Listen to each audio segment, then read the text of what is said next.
Hey, guys! Look! I can't even get started right. How you guys doing? It is so brutal doing a podcast. It's so brutal, so brutal. You, you, you, you, you come on and you try to just jump in and give some coverage and stuff. Like, look, it is so much stuff I have to do. Let me move this out the way.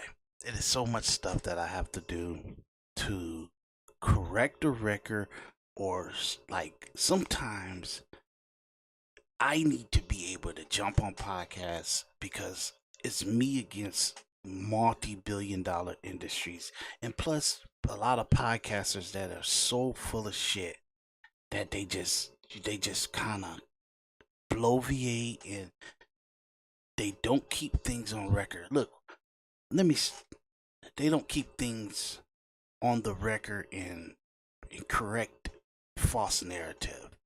What I want to say, start off by saying is, we have felt journalism 101 when you look at Fox News, CNN, MS Now, used to be MSDNC or MSD and the MSNBC, the podcasters, all of them. They got no credibility, and it's just for me to kind of walk you guys through the propaganda and what it is. It's a lot. It's a lot. I gotta make a living. Okay, I gotta take care of my household. I gotta live my life. I got movies. I'm busting my ass to pour money into to get them to the standards that I need them to be at and get them out there. But I cannot keep like trying to do shorts and stuff like that just to get my numbers up in the algorithm. For some reason, I'm getting blackballed like crazy by YouTube.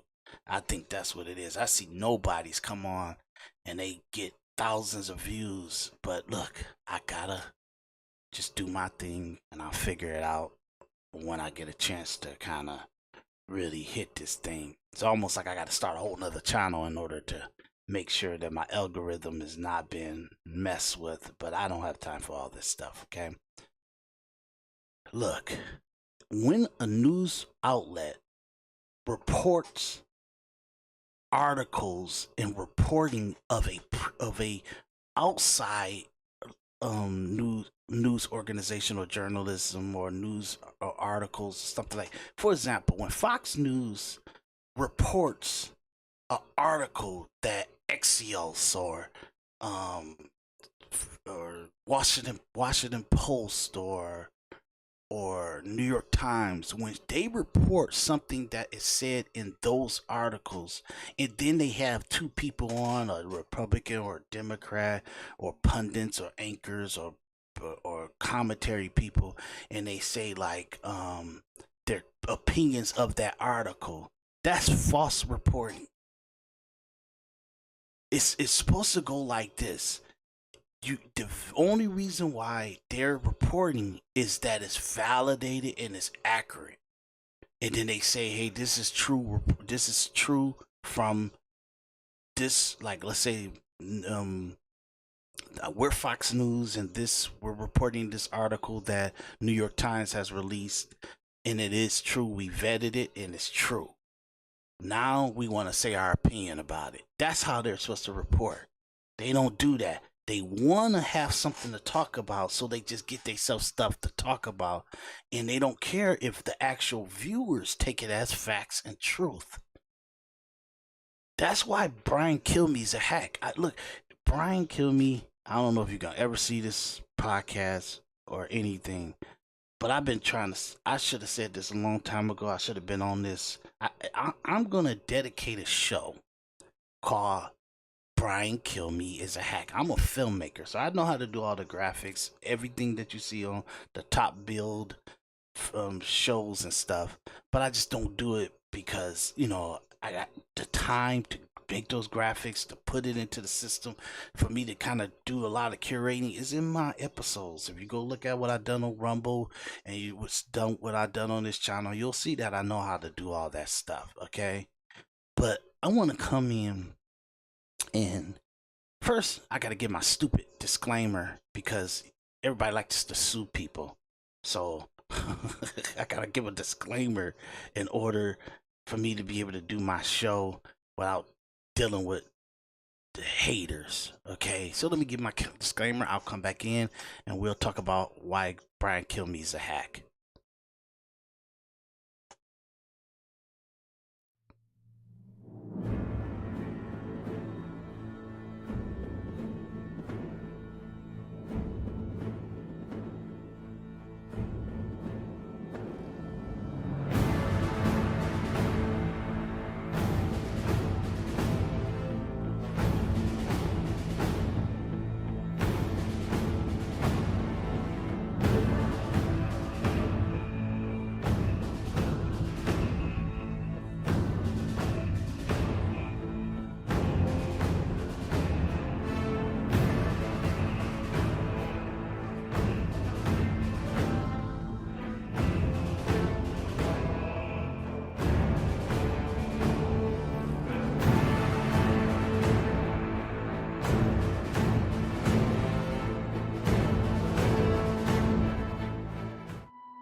Okay, so let's get started. Okay, yeah. So let me punch this up real quick, put it on screen, and we can get into it.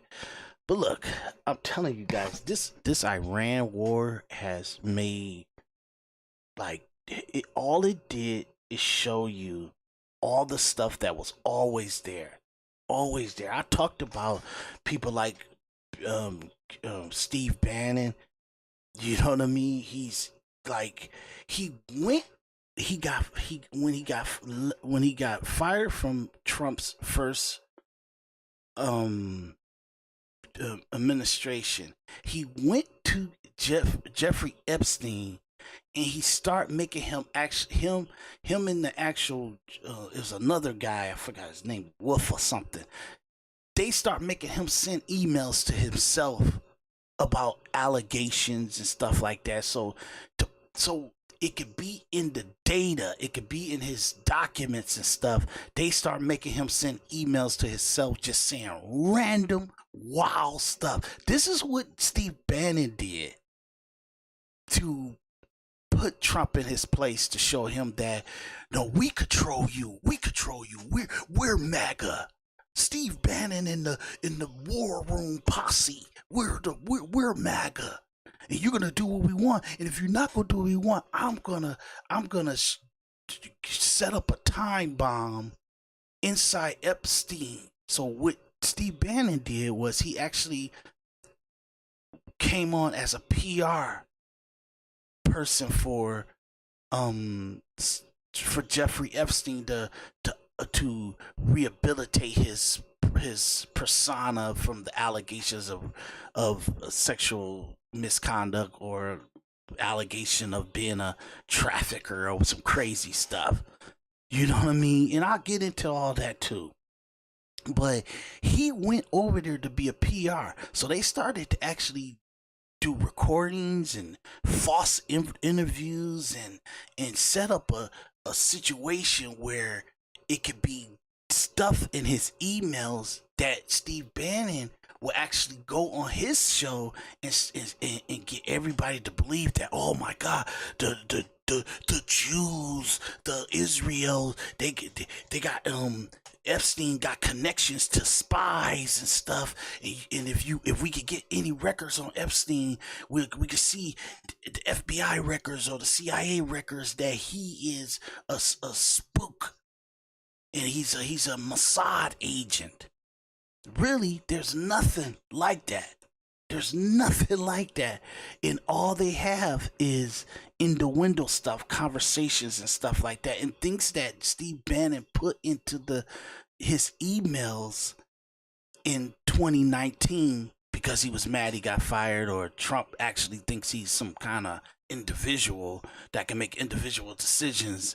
And like, no, you work for us. You work for not the people. You work for the Steve Bannon War Room Posse, Steve Bannon and hacky, like, political people.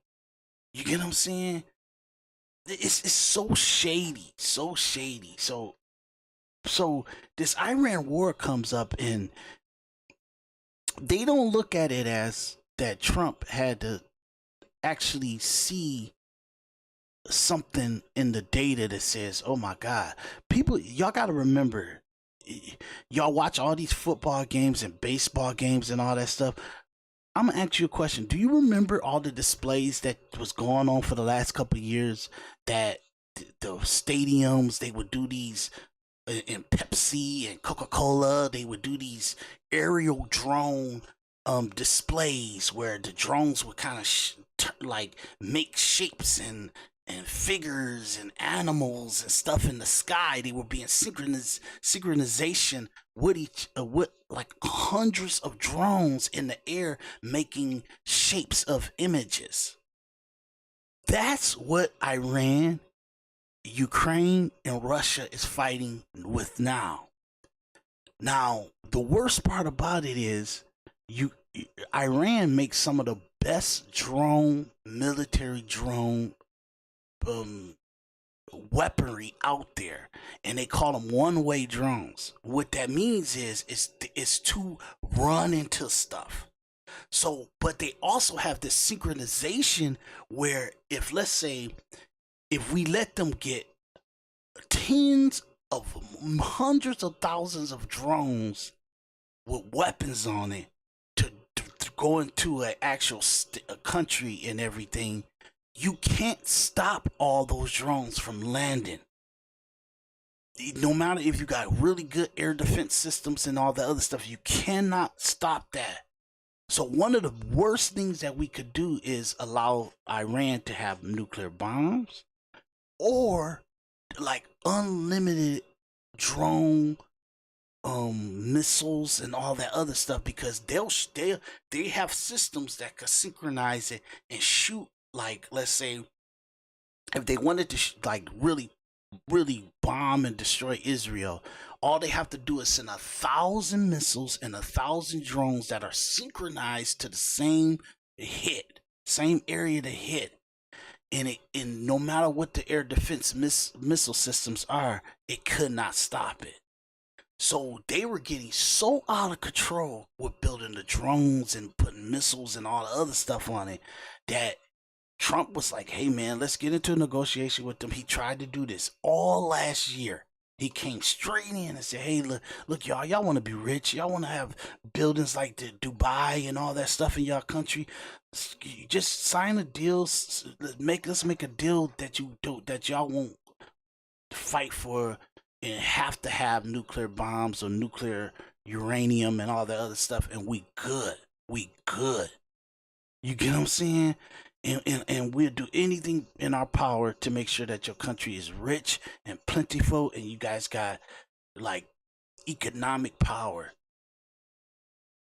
They felt like your country and the people in your country are sabotaging you and trying to kill you, why would we take a deal with you? That's how Iran felt about like doing business with Trump. He like y'all so radical, and you got so many radical people in your country that you're getting killed by your government that you're running, and the Democrats and the elitist celebrities and all them, they are actually fighting to destroy you on a day-to-day basis. They'll take our side in a heartbeat.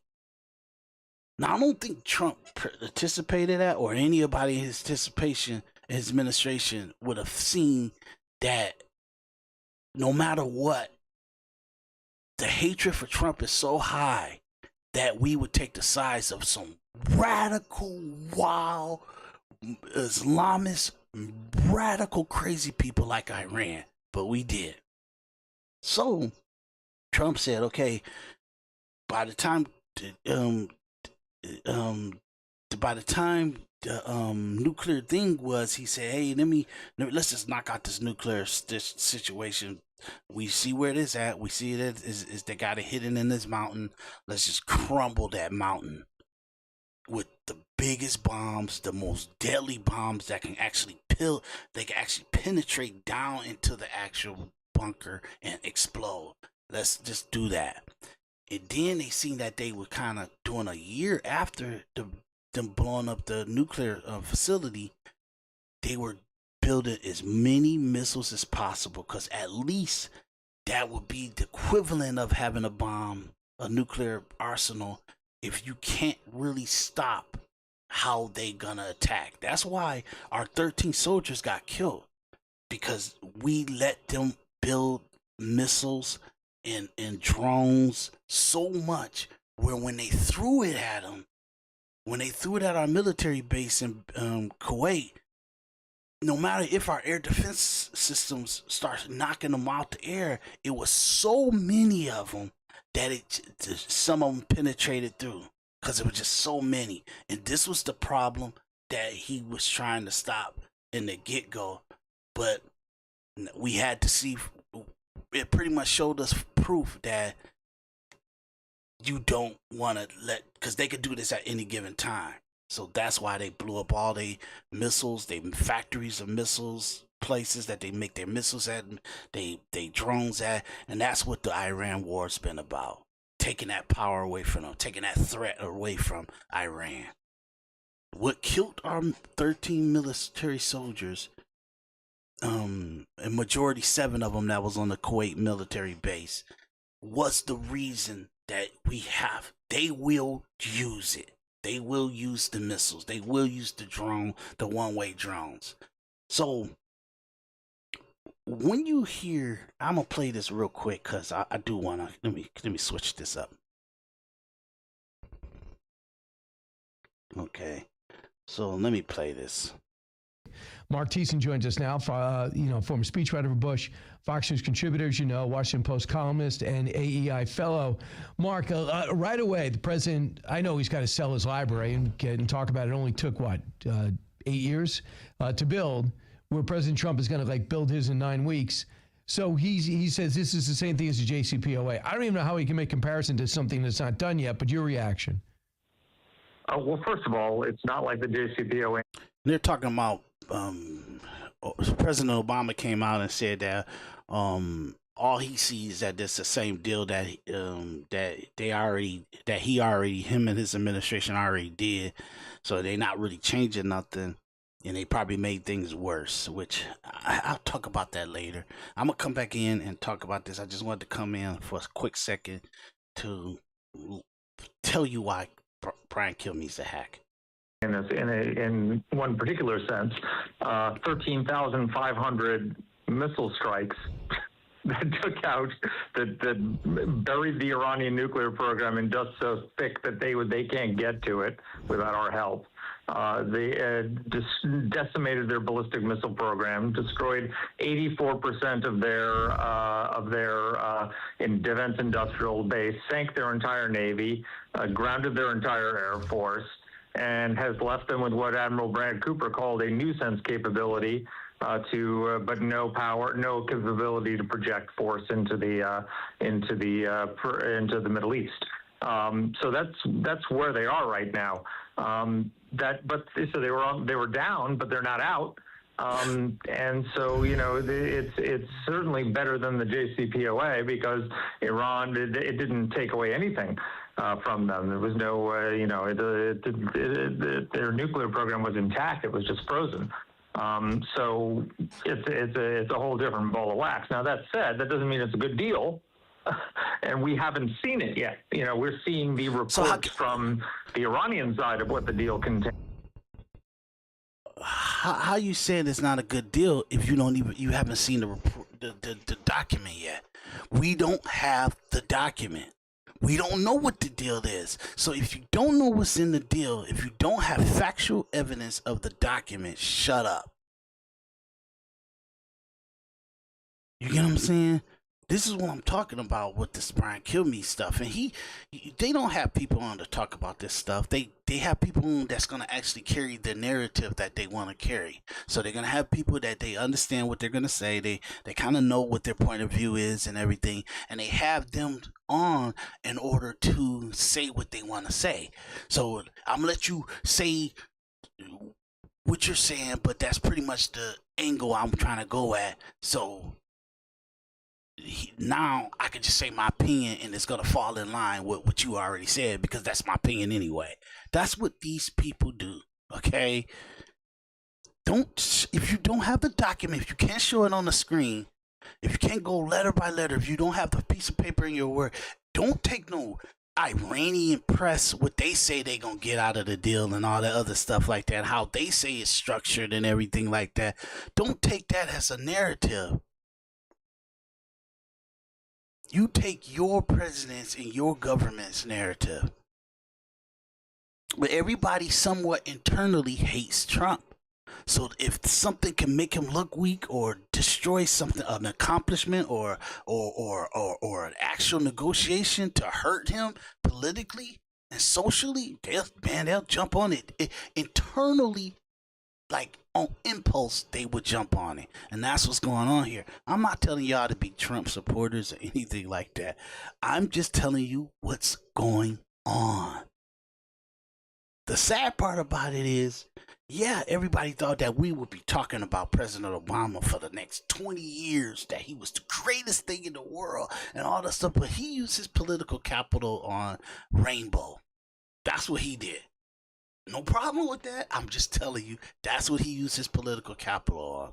He used his political capital on when people come to the border and he's sending people back or refusing entry of certain people into the country and everything like that. But then he granting asylum to people who sneak in. You get what I'm saying? That's what President Obama did. So he make him seem like, oh, President Obama sent 2 to 3 million people. He the porter in chief. Yeah, but he let 5 million come in and live, and he granted them asylum, and he actually gave them like citizenship, where they got some fake ass social security number, and it's something that the government actually given, and that's how when you hear politicians say, oh, they pay their taxes. How is an illegal immigrant gonna pay their taxes? That's illegal for an illegal immigrant to pay their taxes. It's illegal. Until they're actually green card in, they cannot have anything that shapes a social security number. They can't purchase houses. They're not even supposed to get jobs. It's all illegal. And I don't have no problem with like Hispanics or anything. I have a problem with people that are not supposed to be here. So, this crazy.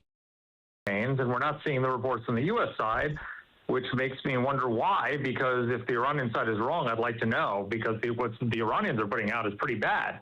So, I mean, what they're putting out is there's still a toll. There's still a toll with the Strait, right?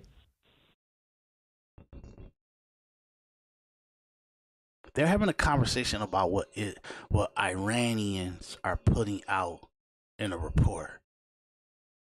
Of course they gon' you can't take that as gospel. You gotta find out yourself, and if you don't, you wait until the report get out. They haven't even signed it yet.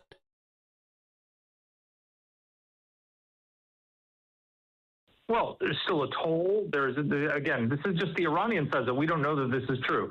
There's 20. He keeps saying it. It's just the Iranian side. So, there's no toll. If it's like that, that's terrible. It's crazy. This is hacky stuff. Okay, look, I'm gonna take a break here. I'm gonna come back, and we're gonna continue this. And I just wanted to come in and give a quick moment right now about how hacky Brian Kilmeade is, and we're gonna continue with a part 2 about how hacky Brian Kilmeade is, because he's a hack. You're talking about a report. You're talking about Iranian news coverage and their actual propaganda against your own president and your own administration, and they keep telling you that, like, no, there's no toll, no, there's no $300 million that we're allowing them to have, even if it's the UAE giving it to them. We're not allowing that until they actually give us give control of all the actual nuclear arsenal, and then they actually move the way we need them to move. They're not getting no benefits. They're not repairing their country. They're not getting no money from the Gulf countries or anything. They keep saying that over and over again. But they only listen to and report what Iranian press and haters in Israel are reporting. It's ridiculous. Look, I'll be back.